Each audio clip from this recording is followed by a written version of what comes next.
Hi everybody and welcome back to the channel.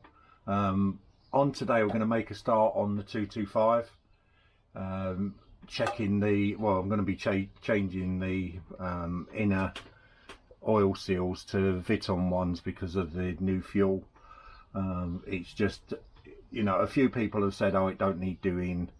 You know, the petrol will still be available, etc., but you're going to be out and about and I'll be able to use the E10 fuel with no issues. So it's everybody's own, you know, on their own head, be it if they get problems with the oil seals blowing because the ethanol's going to be destroying it, then fair enough. You know, this is a way of, as much as we can, future-proofing what we're doing. So we're going to start with taking off the flywheel cover.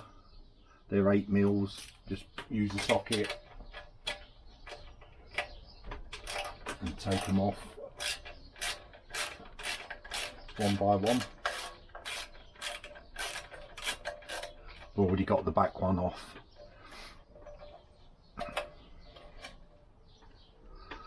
And as I always say, get yourself a box, put all your nuts and bolts in there, and that way you can't lose them. So that's exactly what I'm going to be doing now. 8mm spanner on there.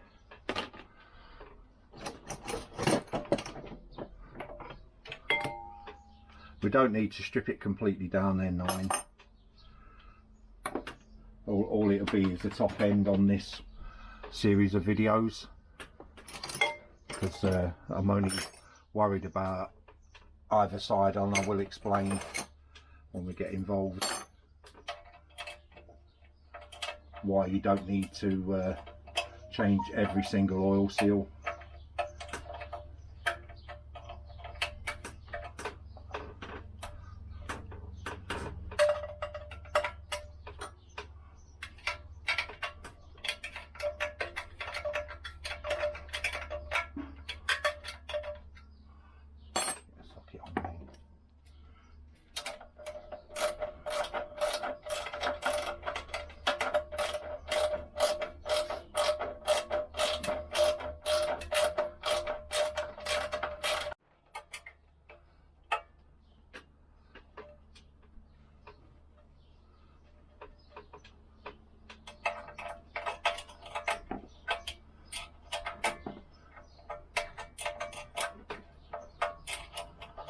So I'll probably take that off and do that while we're doing the series of videos on this. So let me cut away because it's boring watching me just taking off nuts and bolts. Try and move in a bit closer. So we've got our circlip to remove. Put that in the box. And our cover.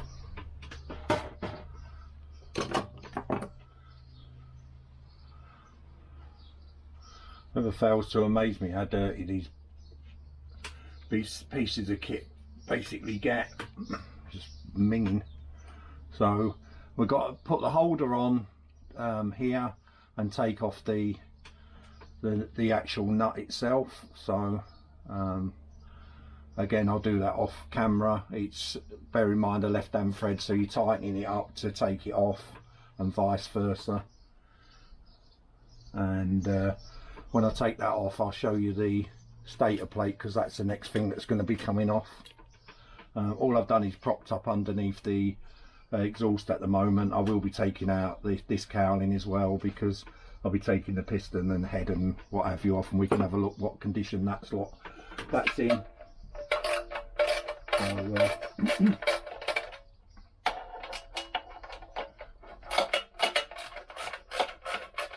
get our screwdriver on there for speed.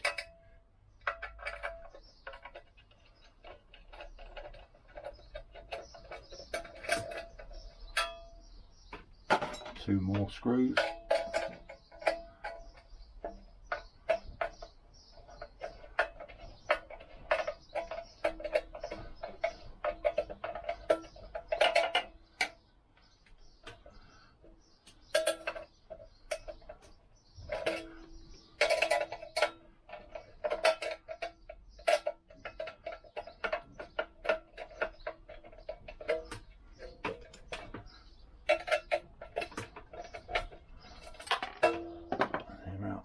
last ones. We've got our 13mm on the top there, and then that cowling's loose. Right, so I'm just going to get the tool, get that off. You've seen me do that in previous videos. There's nothing special to it. Just use the correct holding tool. And obviously the correct 17mm, which is under there at the moment. But I'll lock away again and I'll recut in on that. Right, flywheel's off. We've got our 3 nuts and our it's interesting that they've done it there. I normally stick it on there, but it's not been rubbing anywhere. Just a straightforward Scooters India stator plate. I've got the extension out. That should be our 10mm head. Wrong way around, but that's our 10.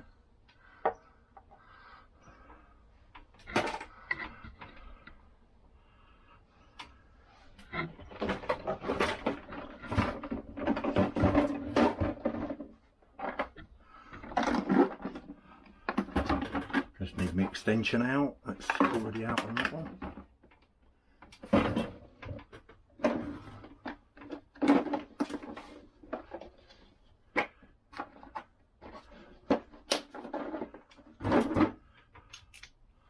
And our 10. I'll just undo these 3.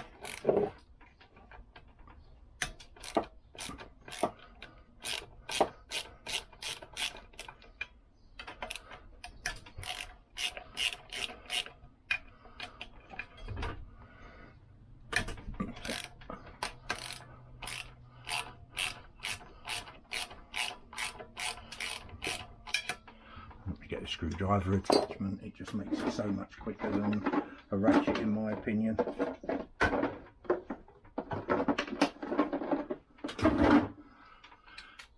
Just put the screwdriver attachment on.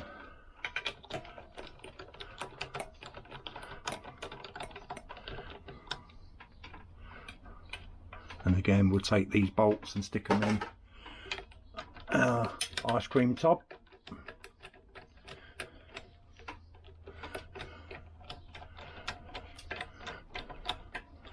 That's number 2, not to lose the washers as well.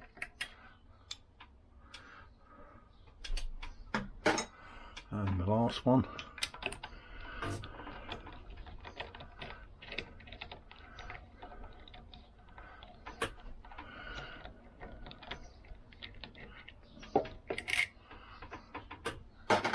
And we'll take our, I don't know if that will be, no, I'm going to have to use the socket ratchet.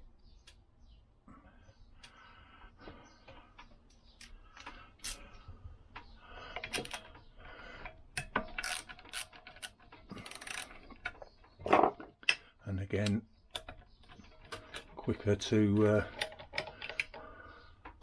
unscrew. And we need our little cable holder out. And a nylock M6. Right, we've got 2 screws on the top, which will free the grommet, and then the wiring from the stator will come out.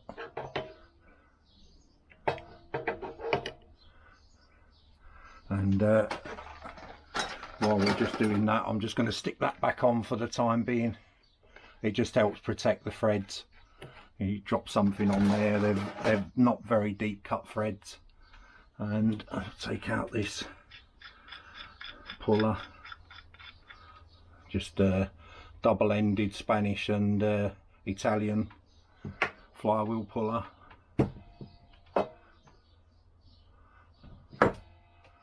Just looking at where they've painted it, how it's all gone brown. Weird. Right, so I'm just going to turn off a minute because the camera's now in my way. I need to just take the screws out the top. So I'll cut back in when I've done that. That's our cover, bottom top bit, and our rubber. and 2 screws. There is a paper gasket on there, which I will be replacing. So I'll just put all them bits in my tub, and then we can take out the stator plate and just stick it together. That way it won't demagnetise, is what I'm trying to say. So sticking that out of the way. So what we've got now is this, if I can get you in a bit closer, and let's take you down a bit. This oil seal here is just stopping the grease coming out from the bearing, so we don't need to change that. The only way I'm going to change that is if I'm just trying to get this camera tripod set up properly. The only way I'm going to change that is if I find that they are cheap, nasty bearings that they've put in. As I said before, this was built by AF, and as far as I know, I've never taken this apart, so it should be as built.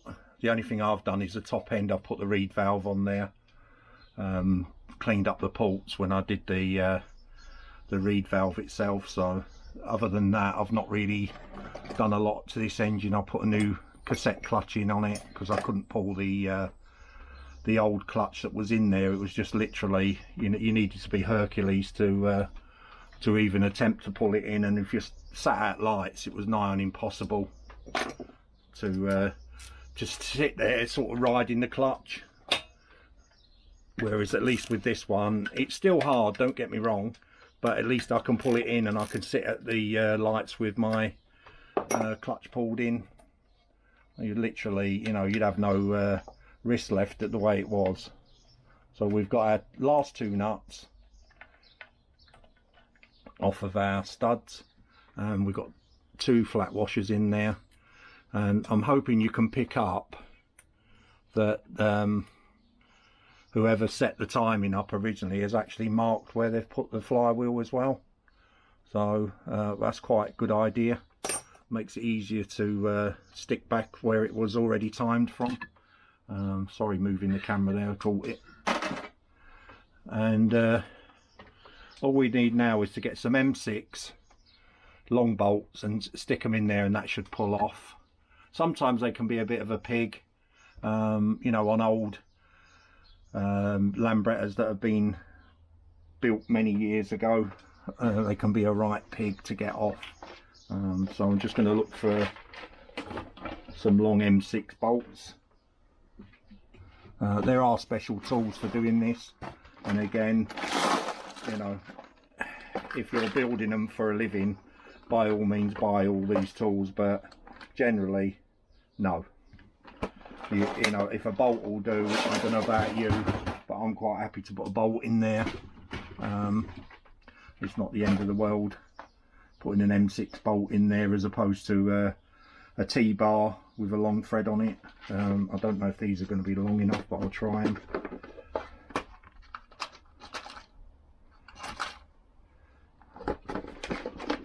They're just the first 2 that I've come across. I'll see how far they go in. They don't need to come out miles anyway, so let's start that one off.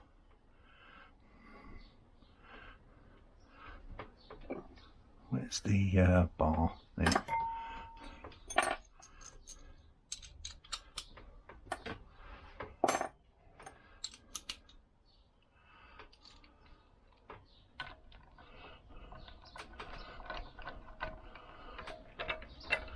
And what I suggest you do is do a couple of turns on the top one and a couple of turns on the bottom one,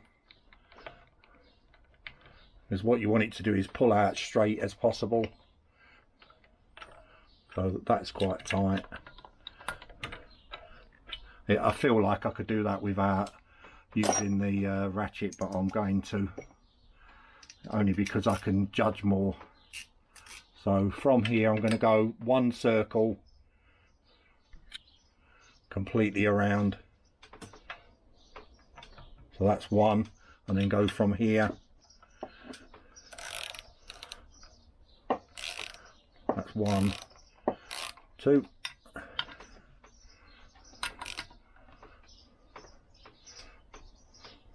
1, 2. I can already see it off level with the stud bolts. Remarkably loose actually.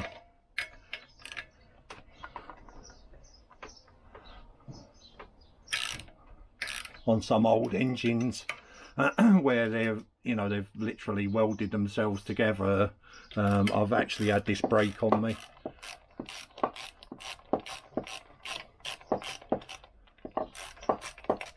Can't find any resistance there, so I don't know if that's actually all the way in or not.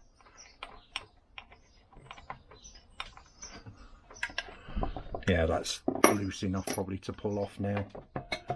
And just slowly pull it towards yourself, and I'm going to just take off that nut again, slide off the mag housing and just put that back on just to save it a little bit.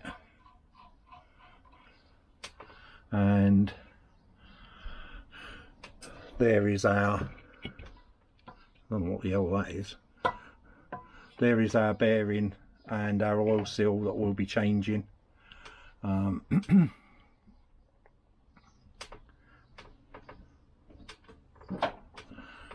What I suggest you do is clean it all up first, give it a good clean. Take these bolts out again. They were long enough. Sometimes they can, like I said, they can be a right pain, a proper royal pain in the arse, but you can see where they've come through there, pushing it away, top and bottom. And we've got plenty of oil in here. And petrol.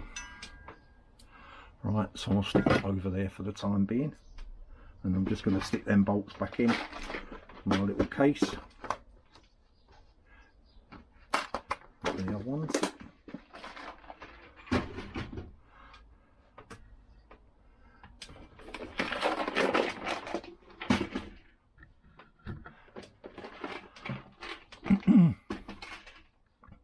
As you can see, there's a fair bit of petrol in there with oil, but that's our AF crank. Yes, it is, it's an Indian bearing, so I'll be changing this one. I need to order that, so that'll be a couple of days before that comes.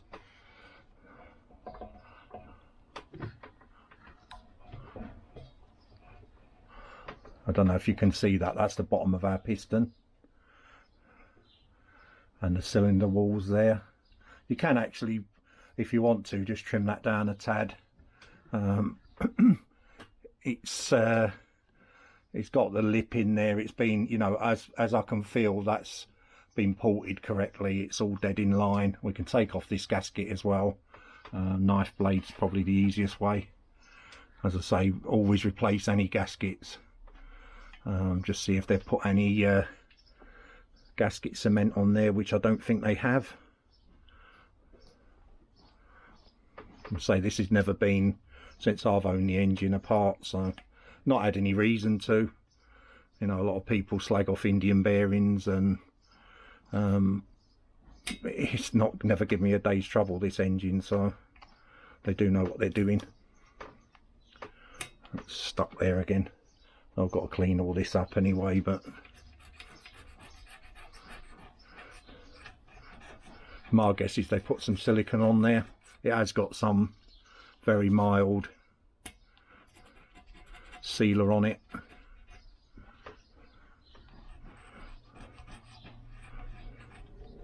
But again, you know what I mean, you just have to, you can actually soak this with a bit of oil, it might come off a little bit easier. Excuse me. Sorry about that. Phone call which I had to answer, but we're back again. So as I say, just, you can remove these studs if you want, but what's the point? What I might do is just put some lubricant on here, bit of oil, and it should come off a little bit easier than it's doing at the moment. It does appear, like I said, that they have put some sort of sealer on this side of it, and then the gasket, I will be myself again when I build it. So you can sort of overdo it with sealers. They basically pull everything slightly out and you'll lose compression, but as I say, this engine's always run really good, pretty quick. It's not too caked up there, is it? I mean, that's pretty clean as far as I can see. So I'm going to get the gasket off, and then we're going to pull out I'll clean it up first, but then we'll pull out the oil seal on here.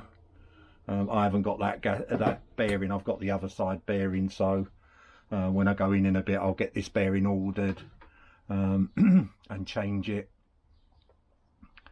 There's no reason to say that the crank needs realigning again. As I say, it's I'm just having a look there, it's got a little nick in it there, but I haven't never taken the crank out since it's been in there, and it always seems to run well. So, but they are NRB, which are Indian bearings, so my friend was right, which is one of the reasons why, you know, I have taken this engine to part, or a part I should say. The gearbox end plate, I've changed that to SKF bearing. I think that was, or was that a Toyo? It might have been a Toyo. I'll have to look through my old videos and see what bearing I've put in it, but as I say, this bearing will be changed, and the other side, drive side, is going to be Indian as well. So there's no harm in putting better quality bearings in. And like I say, I never built the engine. It was somebody at AF built it, and I can't slag them off because I think they've done a good job building it. And you know, it's got Indian bearings in. It's never caused me an issue. So you have to speak as you find. And you know, I have built engines before with NRB bearings in, Vespers, and you know, and never had a day's problem with them. So it's just that while I'm taking it apart and being as hyper fussy as I am, for lack of a better word, it's like I say, you're going to have new vit and seals. It's going to have this side oil seal change as well, because I'm going to have to take out the bearing, and it's got plenty of grease in it anyway. Just needs a really good clean. And I might change the time into 17 degrees, because I'm running all of my scooters at the moment at 17 degrees. I mean, it's not actually packed with grease in there, but it's a nice free running bearing. And say, take the circlip out, take the oil seal out, and heat up the unit. I don't think they've put any sealer on there. That's just gasket. Yeah, that's just gasket. But what I tend to do is put both sides, just a thin film sealer on it, gasket sealer, and I used instant gasket as well as the gasket previously to build it, but I've got all new gaskets for this engine anyway. So I'm sorry, I keep banging into the engine. So I'm going to wrap this video up today, because that's about as far as I can go with this one. The next video I'm going to be taking the exhaust off and the piston and barrel and head, and then the next video after that will be the drive side, because obviously I need to take the drive, I need the crank out basically to put the new oil seal and bearing in there. Like I say, I've got a Koyo bearing for that side, and I've already got the oil seals, so I'll order the bearing in about half an hour's time, and hopefully Monday or Tuesday, maybe Wednesday, that'll come next week, so the engine won't be apart too long. But as I say, thanks for watching, and I hope we're learning bits and bobs as we're going along. I just noticed it's got race speed on the the side of the barrel there. But like I say, last time I took that apart to do the inlet manifold and matched it, the piston and barrel, there wasn't a score on them, so I was ultra happy with that. Really good. It's got a new exhaust on it, which is turning a bit silver goldy colour, but that shows you the amount of heat these engines kick out. And it looks like my wheel has been rubbing on the side of the casing, although it's not taken any metal off, it's just taken the rubbish off. It hasn't even taken off the writing on there, but definitely that tyre's been touching that, even though that might have been previous to shimming up. I'll explain what I did with the rear hub. With the MB shims that you can get, you can pull the hub off, but this is going to have, when I build it again, I've got some new wheel trims which I'll do a video on, and I'm putting a Ethanol tyres on it, so it's going to have a larger tyre at the back, higher. I've run it with that tyre before, and it does appear to give it a bit more gearing, longer legs. So anyway, that's for another video. So stay safe everybody, and look after each other. Bye for now.